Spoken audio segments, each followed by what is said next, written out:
Hello everyone, welcome back to my channel. మీరందరూ బాగున్నారని అనుకుంటున్నాను. నేనైతే చాలా బాగున్నాను. ఇవాళ వీడియోలో మరో డివోషనల్ వ్లాగ్ని మీతో షేర్ చేసుకోబోతున్నాను.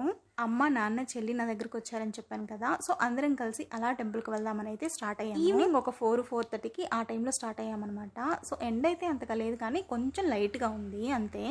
సో ఫైనల్గా టెంపుల్కి అయితే రీచ్ అయిపోయామన్నమాట. ఇదేనమాట టెంపుల్, కెంపమ్మ దేవి టెంపుల్ అనమాట.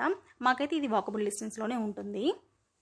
ఈ కెంపమ్మ దేవి టెంపుల్ వచ్చేసి బెంగళూరులోని అల్సూర్లో ఉందన్నమాట. అండ్ అలాగే ఈ టెంపుల్ని చాలా ఇయర్స్ బ్యాక్ కట్టారనమాట. సో మేమైతే ఈవినింగ్ 4:30కి ఆ టైంకి వెళ్ళామని చెప్పాం కదా. సో ఆ టెంపుల్లో అయితే అంత రష్గా లేదనమాట. వెళ్ళాము, దర్శనం చేసుకొని వచ్చేసాము. సో ఇది వచ్చేసి గోపురం అనమాట. ఈ గోపురం వచ్చేసి టెంపుల్ ఎంట్రన్స్ అనమాట. ఇక టెంపుల్లోకి ఎంటర్ అవ్వగానే అమ్మవారి యొక్క రూపాలు ఉంటాయి కదా. సో అమ్మవారి రూపాల యొక్క విగ్రహాలు ఉన్నాయి. ఇక టెంపుల్లోకి ఎంటర్ అవ్వగానే స్ట్రైట్గా అమ్మవారి విగ్రహం అయితే చాలా పెద్దగా ఉంది. సో ఫైనల్గా టెంపుల్ లోపలికి అయితే వచ్చేసామన్నమాట. నాతో పాటు మీరు కూడా అమ్మవారిని దర్శనం చేసేసుకోండి.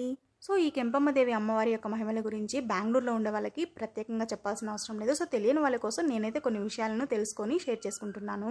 సో బెంగళూరులో ఉండే వాళ్ళు అల్సూర్లోని ఈ కెంపమ్మ దేవి టెంపుల్ని విజిట్ చేశారా లేదా అనేది నాకైతే కమెంట్ సెక్షన్లో కామెంట్ చేయండి. సో ఈ కెంపమ్మ దేవి అమ్మవారు ఎంత పవర్ఫుల్లో ఇప్పుడు మీతో అయితే షేర్ చేస్తాను. సో ఈ అమ్మవారు ఎవరికైనా మ్యారేజెస్ విషయంలో ప్రాబ్లమ్స్ ఉన్నా, అండ్ అలాగే లేడీస్లో ఏవైనా పీరియడ్స్కి సంబంధించిన ప్రాబ్లమ్స్ ఉన్నా కూడా అమ్మవారిని మనం మొక్కున్నట్లయితే అమ్మవారు మన ప్రాబ్లమ్స్ని సాల్వ్ చేయడంలో ప్రసిద్ధి చెందిందంట. ఈ పవిత్రమైన కెంపమ్మ దేవికి ఎక్కువగా పాలతోటి అభిషేకం చేస్తుంటారంట. అండ్ అలాగే ఎక్కువగా ట్యూస్డే, ఫ్రైడే, సండేస్లో నిమ్మకాయల మాలలు కట్టి అమ్మవారికి అలంకరించి పూజలు చేస్తారు. చిత్ర పౌర్ణమి పూజ కూడా ఈ టెంపుల్లో చాలా ఘనంగా నిర్వహిస్తారంట. సో ఇంకా ఆ రోజు అమ్మవారిని చాలా ఆకర్షణీయంగా కనిపించే పూల పల్లకిలో ఊరేగిస్తారంట.